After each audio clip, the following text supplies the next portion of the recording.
At 42, he built everything he'd ever dreamed of: senior partner at Sterling and Brooks law firm, a beautiful colonial home in the suburbs, and most importantly, a family he cherished above all else, his fingers traced over the silver-plated frame, holding a photo of his 13-year-old son, Atlas, from last summer's fishing trip at Lake Powell. The memory was still vivid. Atlas's triumphant grin as he held up his first catch, a respectable bass that had put up quite a fight. "Dad, look, I did it!" The boy had shouted, his voice cracking with excitement. Chase had never felt prouder. Next to it stood a wedding photo Blair in her elegant white dress, her dark hair crowned with small white flowers, both of them young and full of dreams. 15 years of marriage, and she still took his breath away. Chase smiled, adjusting his tie as he prepared to head home early. He finished the Morrison case ahead of schedule, and for once, he could surprise his family by being home for dinner. The sound of keys rattling against his desktop broke through his thoughts. "Heading out early, Chase?" Sterling, his law partner, stood in the doorway, briefcase in hand. "Thought I'd surprise the family," Chase replied, sliding the Morrison files into his leather portfolio. "Blair's been saying I work too much lately." Sterling nodded, a strange expression crossing his face. "How are things at home?" "Good. Great, actually." Chase straightened the photos on his desk. "Atlas is doing well in school, Blair's interior design business is taking off, and I just won the Morrison case. Couldn't ask for more." "That's good to hear." Sterling seemed to hesitate, then shook his head. "Have a good evening, Chase." The drive home took 20 minutes, his BMW cutting through the tree-lined streets of their suburban neighborhood. The late spring air carried the scent of blooming magnolias as Chase pulled into his driveway. Noting with pleasure that Atlas was home, his backpack lay discarded by the front steps.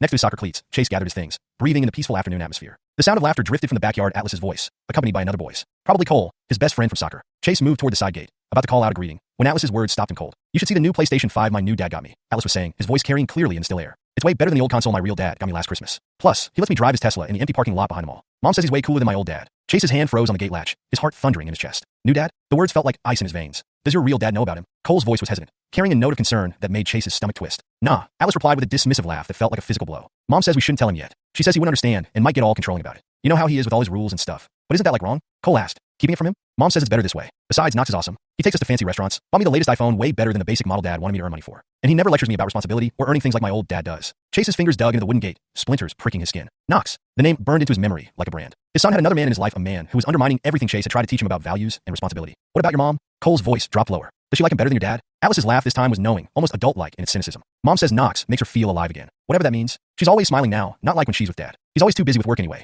The conversation shifted to video games, but Chase barely heard it. He stood frozen, his briefcase growing heavy in his hand, as his world tilted on its axis. How long had this been going on? How many times had Blair smiled at him across the dinner table, all while harboring this secret? How many times had Atlas declined their father-son activities to spend time with this? Knox. The sound of the back door opening snapped Chase from his thoughts. "Boys!" Blair's voice called out. "Dinner in 30 minutes. Cole, you're welcome to stay if you'd like." "Thanks, Mrs. Winters, but I should head home. Mom's making lasagna." Chase quickly moved away from the gate, his lawyer's instincts kicking in. Don't reveal what you know. Gather evidence. Understand the full scope of the situation. He entered through the front door, calling out his usual greeting. "I'm home." Blair appeared from the kitchen, wearing the apron he'd given her last Christmas. Her dark hair was pulled back in a casual ponytail, a few strands framing her face. She looked exactly the same as she had this morning, yet somehow completely different to his eyes. "Chase, you're home early." Was there a flicker of something in her eyes? Uncertainty? Guilt? "Thought I'd surprise you," he managed, forcing a smile. "Finish the Morrison case." "That's wonderful." She moved to kiss his cheek, and he had to stop himself from flinching. Her perfume, once comforting, now made him wonder if she wore it for someone else. "I'm making your favorite herb-crusted salmon." The back door slammed, and Atlas trudged in, stopping short when he saw Chase. "Oh, you're home. Hello to you too, son." Chase studied his boy's face, looking for signs of the stranger he'd heard in the backyard. Atlas had his mother's dark hair and Chase's green eyes, but his expression was carefully neutral, almost guarded. "Whatever," Atlas muttered, heading for the stairs. "I need a shower before dinner." "Atlas," Blair called after him. "Remember to put your dirty clothes in the hamper this time." Chase watched his son disappear upstairs, remembered how Atlas used to run to him when he came home from work, eager to share his day's adventures. When had that changed? How had he missed it? "Everything okay?" Blair asked, touching his arm. "You seem tense." Chase forced another smile. "Just tired." The Morrison case was tough. The lies came easily to her, he thought. How easily would they come to him? "Why don't you relax in your office while I finish dinner? I'll call you when it's ready." His office. His sanctuary. Chase nodded, loosening his tie as he climbed the stairs. Instead of going directly to his office, though, he paused outside Atlas's room. The shower was running, and through the door, he could hear his son's voice. He was on the phone. "Yeah, the old man's home early," Atlas was saying, his voice barely audible over the water. "No, don't worry, Mom says he never checks her phone." "Yeah, tomorrow after soccer practice sounds good. He's got some big meeting or whatever." Chase's hands clenched into fists. The casual dismissal in his son's voice, the easy way he referred to him as the old man. It was like listening to a stranger. He forced himself to move away, entering his office and closing the door quietly behind him. Sitting at his desk, Chase opened his laptop and began searching. Hidden cameras, spyware, phone tracking devices. The words made his stomach turn. He was a man of law, of justice. The thought of spying on his own family felt wrong on every level. But the alternative, continuing in ignorance while his wife and son lived their double life, felt even worse. That he found what he was looking for: a small, high-definition camera disguised as a book spine. It could be placed on a bookshelf, virtually undetectable, with a direct feed to his phone or laptop. 3 days delivery. Chase ordered it without allowing himself to second-guess the decision. Dinner that night was an exercise in control. Chase watched Blair serve Atlas an extra helping of salmon. Noted how his son barely looked up from his phone despite their long-standing no phones at dinner rule. Every interaction now carried new weight, new meaning. "How was soccer practice?" Chase asked, keeping his voice casual. "Fine," Atlas replied, thumbs flying over his phone screen. "Atlas," Blair said softly. "Phone away during dinner, remember?" The boy sighed dramatically, but didn't comply. "Tyler's telling me about the new game he got." "Listen to your mother," Chase said, more firmly than he'd intended. Atlas finally looked up, his eyes narrowing. "When Knox takes me to dinner, I can use my phone all I want." The silence that followed was deafening. Blair's fork clattered against her plate as she quickly stood. "I'll get dessert." Chase stared at his son, searching for any sign of remorse or discomfort at the slip, but Atlas just returned to his phone, a small, defiant smile playing at the corners of his mouth. The boy knew exactly what he'd done. "Who's Knox?" Chase asked, his voice deadly quiet. "Just someone Mom knows from her design work," Atlas muttered. Suddenly less confident, Blair returned with a chocolate cake, her hand shaking slightly as she set it down. "Who wants dessert?" "I'm not hungry," Chase said, standing. I have work to do. He spent the next 3 days in a fog of suspicion and pain. Every phone call Blair took in another room. Every text message that made her smile. Every time Atlas mentioned plans after school, it all fed into a growing certainty that his family was slipping away. The camera arrived on Thursday. Chase installed it while Blair was at her supposedly weekly yoga class, and Atlas was at soccer practice. He positioned it carefully on the bedroom bookshelf, angled to capture most of the room while remaining hidden behind several books. The guilt of invading his wife's privacy nagged at him, but the memory of Atlas's words, "my new dad," steeled his resolve. Over the next week, Chase noticed more changes in Atlas's behavior. The boy who once begged to help wash the car now rolled his eyes when Chase asked him to take out the trash. During dinner, he made subtle jabs about Chase's rules and restrictions. "Dad, can I stay out until 11 on Friday?" Atlas asked one evening, his tone already defensive. "You know your curfew is 9:30. Chase replied, trying to maintain his composure. Atlas snorted. "That's so stupid. None of my friends have such early curfews." "We discussed this, Atlas. You're 13 dash. Maybe that's why mom says you're no fun." Atlas muttered, just loud enough for Chase to hear. Chase set down his fork, his appetite gone. "What did you say?" Blair quickly interrupted. "Atlas, go to your homework." As their son stormed upstairs, Chase turned to Blair. "What's he talking about?" "Oh, you know teenagers," Blair said, avoiding his eyes as she cleared the plates. "They say all sorts of things." That night, Chase lay awake, listening to Blair's steady breathing beside him. When had his family started slipping away? When had he become the villain in their story? He thought back to all the late nights at the office, the missed soccer games he made up with expensive gifts, the way Blair had stopped waiting up for him. Had he created the situation? No, nothing justified betrayal on this scale. The next afternoon, Chase left work early, his stomach in knots. He'd been checking the camera footage daily, finding nothing but empty rooms and occasional glimpses of Blair doing laundry or making the bed. But today felt different. Something in Blair's goodbye kiss that morning, something in Atlas's smirk as he left for school. It set off warning bells in Chase's mind, sitting in his office. He connected to the camera's feed. At first, the bedroom was empty. Then the door opened, and Blair entered, followed by a man Chase had never seen before. Tall, well-dressed, with an easy smile that made Chase's blood boil. The man looked younger than Chase, maybe mid-30s, with the kind of casual confidence that came from never having to work for anything in life. "Atlas is keeping watch downstairs," Blair said, giggling like a teenager as the man pulled her close. "He's such a good boy. Smart kid," the man Knox replied, kissing her neck. "Takes after his mother." Chase's vision blurred with rage as he watched his wife and this stranger fall onto the bed he'd shared with her for 15 years. The betrayal cut deep, but what hurt even more was knowing his son was downstairs. Actively participating in the deception, the footage continued, showing Atlas occasionally poking his head in to warn them when Chase's car pulled into the driveway. The boy was smiling, treating it like some exciting game rather than the destruction of his family. "Dad's home early." Atlas's voice came through the feed, followed by the sound of rapid movement. "Thanks, buddy," Knox's voice, slightly breathless. "You're the best lookout ever. Will you still take me driving this weekend?" "You bet, champ. Now go distract your old man while I head out the back." Chase sat in his dark office long after the video ended, his world crumbling around him. The people he'd loved most, the ones he'd sacrificed everything for, had betrayed him in the worst possible way. His hands clenched in a fist as he thought about all the times Atlas had declined their father-son activities, probably to spend time with his new dad. The sound of the front door opening snapped him out of his dark thoughts. He heard Blair's voice, then Atlas's laughter sounds that once brought him joy, but now felt like mockery. His finger hovered over the laptop's power button, but he left it on, the damning evidence clearly visible on the screen that it was time for the truth to come out. And this time, there would be no more lies, no more deception, and absolutely no forgiveness. Chase stood from his leather office chair, the laptop feeling heavy in his hands. Through the floor, he could hear Blair and Atlas chatting in the kitchen, their voices carrying that easy familiarity that now felt like acid in his veins. He checked the video one last time, making sure it was cued to the beginning of their betrayal. His hand trembled slightly as he closed the laptop, but his resolve was ironclad. "Blair! Atlas!" His voice cut through the house like a thunderclap. "Living room, now!" The kitchen chatter stopped abruptly. He heard whispered words, then footsteps. Blair appeared first, still wearing the blue designer dress from her afternoon rendezvous. Her dark hair was slightly mussed. She even bothered to fix it after Knox left. Atlas slouched in behind her, eyes glued to his phone screen as usual. "Put the phone down," Chase commanded, placing his laptop on the mahogany coffee table with deliberate care. "This isn't a request. Dad, I'm in the middle of a game. Now!" The word exploded from Chase's mouth, making both Blair and Atlas jump. "Or would you prefer I throw it against the wall?" Atlas's eyes widened at his father's tone. Slowly, as if handling a snake, he set the phone on the couch armrest. "Chase," Blair stepped forward, her perfectly manicured hands clasped together. "What's wrong? You're scaring me?" He let out a harsh laugh that held no humor. "Scaring you? That's rich. Coming from the woman who's been bringing her lover into our bedroom while our son plays lookout." The color drained from Blair's face so quickly she had to grab the back of the sofa for support. Atlas straightened, his teenage slouch vanishing. "Dad, what are you talking about?" "What am I talking about?" Chase's voice was deadly quiet as he opened the laptop. "Let me show you exactly what I'm talking about." He spun the device around, hitting play on the damning footage. The high-definition video showed Blair entering their bedroom, followed by Knox. Their kisses, their whispered words of excitement. Atlas's warning calls from downstairs had all played out in crystal clear quality. "You had no right." Blair's voice cracked with indignation. "How dare you spy on me in my own bedroom?" "Your bedroom?" Chase's fingers dug into the leather couch, leaving permanent marks. "The bedroom I paid for? The bedroom where you brought another man into our marriage bed? That bedroom? It's not what it looks like," Blair started, but Chase cut her off. "Not what it looks like." He rewound the video.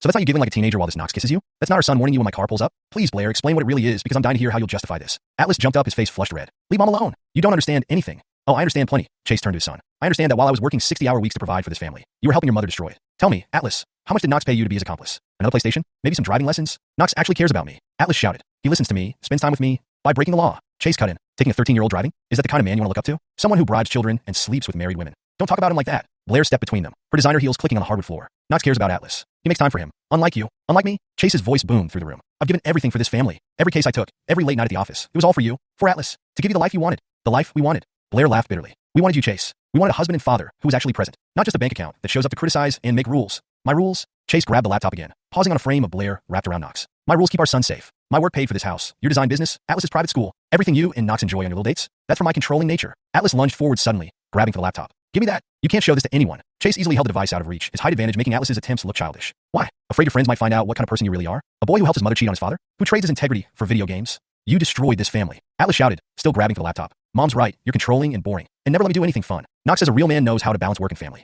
"Knox says?" Chase's voice dropped to a dangerous whisper. "Knox says what? That it's okay to betray your father? That loyalty means nothing as long as you get the latest iPhone? Tell me, Atlas, what other pearls of wisdom has Knox shared while he was destroying your family? He didn't destroy anything. Atlas's voice cracked. You were never here anyway. At least Knox shows up to my games. Because I was working. Chase roared. Every minute I spent at that office was for you. For your future. But you couldn't see past the shiny gifts and empty promises of a man who treats betrayal like a game. Chase, Blair stepped forward, reaching for his arm with trembling fingers. Please, we can talk about this. We can work something out. I'll end it with Knox. We can go to counseling. He jerked away from her touch as if burned. Don't you dare try to manipulate me now. I've got enough evidence here to destroy you in court. Your reputation, your business connections, how many clients will want an interior designer who sleeps with their husbands? Blair's careful makeup couldn't hide how pale she'd become. You wouldn't? Try me? Chase turned to Atlas, who had backed away, looking less certain now. And you, everything you've done, every lie you've told, it's all documented. How do you think your school will react? Your soccer team? Your precious Knox? Mom. Atlas turned to Blair, panic replacing his defiance. Do something. Chase, please. Blair's voice took on a desperate edge. I know I made a mistake. We both did. But don't destroy everything we've built. Think about Atlas's future. His future. Chase laughed harshly. The future where he thinks it's okay to betray people who love him? Where he learns that loyalty means nothing if someone waves enough money around. That future. It wasn't like that. Atlas protested, but his voice had lost its earlier confidence. No. Then tell me, son, what was it like? Explain to me how helping your mother cheat on your father was the right thing to do. I'm genuinely curious about your moral reasoning here. Atlas opened his mouth, closed it, then looked to Blair for help. She stepped forward again, her designer dress rustling softly. Chase, I know you're angry. You have every right to be. But please, don't make any hasty decisions. We can fix this. Fix this? He replayed the video again, letting them watch their betrayal in HD quality. Tell me, Blair, how do we fix this? How do we fix our son learning that it's okay to betray his family? How do we fix years of lies and manipulation? We can go to counseling, Blair pleaded. I'll end things with Knox immediately. I'll do whatever you want. Whatever I want. Chase's voice was ice. What I want is a wife who doesn't bring her lover into our bed. What I want is a son who understands loyalty and integrity. What I want is a family that doesn't treat betrayal like a game. But that's not possible anymore, is it? Dad. Atlas's voice was small now. I didn't mean dash. Yes, you did. Chase cut him off. Every lie, every time you played lookout, every time you chose Knox over me, you meant it all. Well, now you get to live with those choices. What does that mean? Blair's voice shook. It means I'm done. Chase tucked the laptop under his arm. I've already contacted Sterling. He's handling the divorce. You'll both be cut off. No more private school. No more design business funded by my contacts. No more comfortable lifestyle bought with my work. You can't do this. Blair's composure cracked completely. Please, Chase, I love you. Love. He spat the word like poison. Love doesn't do this. Love doesn't destroy families for cheap thrills with someone who buys affection with gifts and empty promises. That's not fair. Atlas was crying now, tears streaming down his face.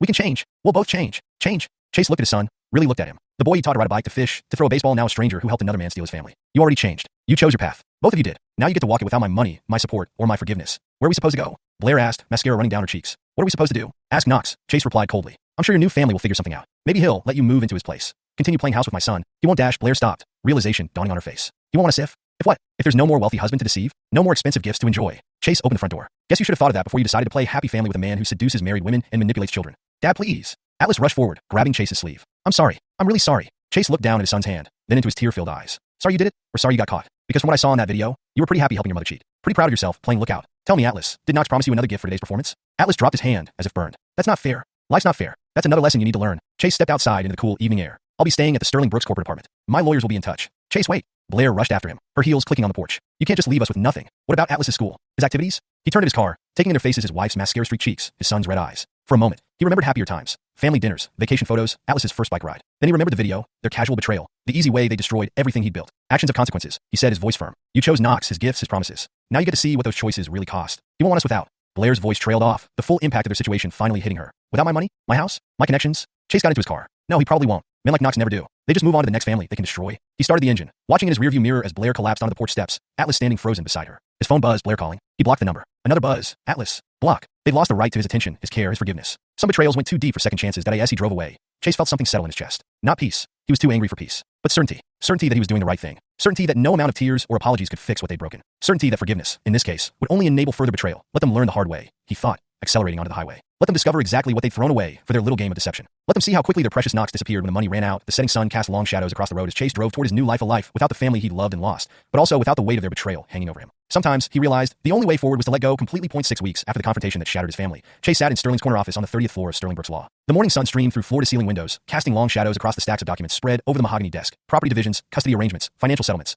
all awaiting his final signature. Sterling leaned back in his leather chair, reading glasses perched on his nose, as he reviewed the last page. You're sure about this, Chase? They get nothing beyond the bare minimum. Every penny I earned went into that trust, Chase replied, his Mont Blanc pen hovering over the signature line. Blair gets basic alimony for 1 year, enough to rent a small apartment in a decent area. Nothing more. And the house. Sold. The proceeds go into my new foundation. Chase's voice was firm. She can find her own place to live. What about Atlas? Sterling removed his glasses, polishing them with a silk handkerchief. He's still your son, is he? Chase signed the first document with a sharp flourish. My son wouldn't have helped another man destroy his family. His trust fund is dissolved. He can apply for scholarships like anyone else. Sterling gathered the papers, his expression troubled. Blair's lawyer called again this morning. Says she's willing to sign a post-nup, agree to counseling, whatever you want.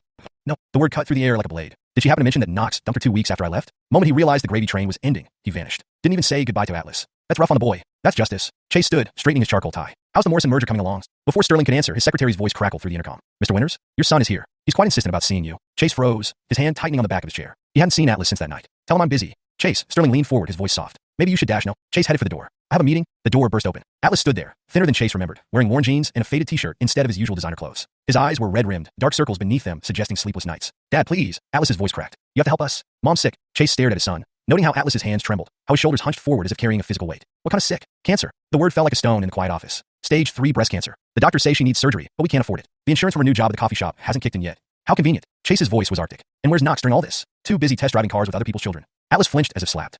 He left. Right after you did. Said he couldn't handle the drama. Said we weren't what he was looking for anymore. Of course he did. Chase turned to the window, looking out over the city he conquered. That's what men like Knox do. They destroy families and move on to the next target. Tell me, Atlas, was the PlayStation worth it?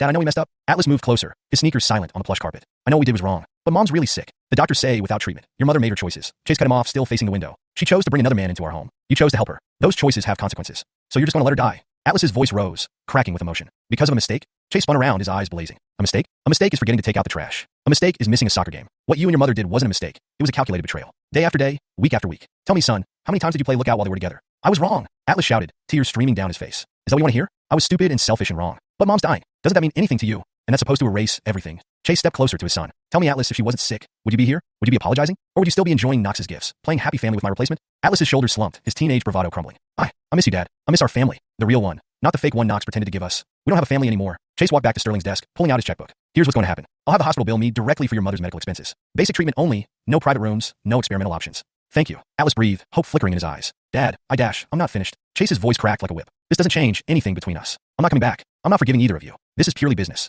I want people saying I let my ex-wife die out of spite. But the moment she's recovered, we go back to no contact. Is that clear? Atlas nodded, wiping his eyes with his sleeve. Can I at least call you sometimes? Tell you how I'm doing in school? No. Chase sat back down, his movements precise and controlled. You made your choice, Atlas. You chose Knox, chose betrayal, chose to help destroy our family. Now you live with that choice. Forever. Atlas's voice was barely a whisper. You'll never forgive us? Even if we spend the rest of our lives trying to make it right? Chase looked at his son, really looked at him. The boy he taught to ride a bike, to fish, to throw a baseball. The boy who'd once looked at him like he hung the moon. The boy who'd helped another man steal his family. Some things can't be forgiven. Some betrayals go too deep. Dad, please we're done here. Chase turned to Sterling. Marcus, please show him out. And have security update their list. No more unexpected visits. Atlas stood there for a moment longer, mouth opening and closing like a fish out of water. Finally, he turned and walked out, shoulders shaking with silent sobs. Sterling watched him go, then turned to Chase. That was harsh even for you. That was necessary. Chase pulled out his phone, already dialing his banker. Have the hospital send me the billing details. I'll set up direct payments. You're a better man than most, Sterling observed. Paying for her treatment after what she did. Chase's laugh was bitter, empty of any warmth. Better? No. I just refuse to let them make me the villain in their story. They don't get to paint me as the cruel ex who let her die. They don't get to use this to justify what they did. The next few months passed in a blur of work and solitude. Chase threw himself into his practice, building his reputation, taking on bigger cases. He moved from the corporate apartment to a penthouse downtown, started traveling more. The hospital bills came regularly.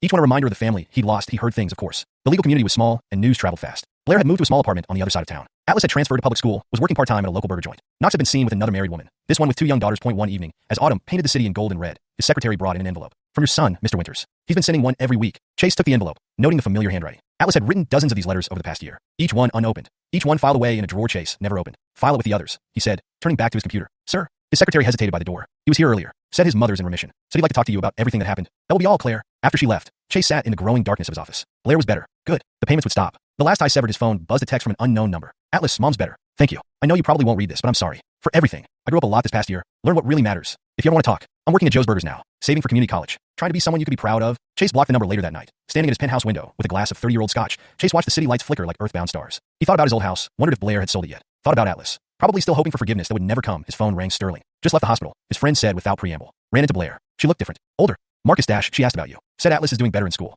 Working hard. She wanted you to know they're both in therapy. Dealing with what they did. Is that supposed to mean something to me? Sterling sighed. Chase, at some point, you have to I don't have to do anything. Chase took a long sip of scotch. They made their choices. Now they live with them. And what about you? Are you living, or just existing? Chase ended the call hours later, still standing at his window. He watched a family walk by on the street below. A father holding his son's hand, a mother laughing at something the boy said. They looked happy, normal, unbroken. Some would call him harsh. Cool, even, but they hadn't seen the video. Hadn't watched their wife and son conspire with another man. Hadn't felt the deep, searing betrayal that came from knowing the 2 people you loved most had chosen to destroy everything you'd built. And oh, Chase thought, finishing his scotch. Some things couldn't be forgiven. Some betrayals left scars too deep for second chances. He had given them what they needed: medical care, a year's alimony, a chance to start over. But his heart, his trust, his love, those they had lost forever. The city hummed below, full of life and possibility. Chase smiled, a small, satisfied expression. He had rebuilt his life, stronger and freer than before. No more betrayals. No more lies. No more weakness of forgiveness. That he turned from the window and poured another scotch. Tomorrow, he filed the papers to cut off Blair's alimony early. She was healthy now, could work. He'd instruct his secretary to stop accepting Atlas's letters. Clean breaks were best. Let them live with their choices, he thought, settling into his leather armchair.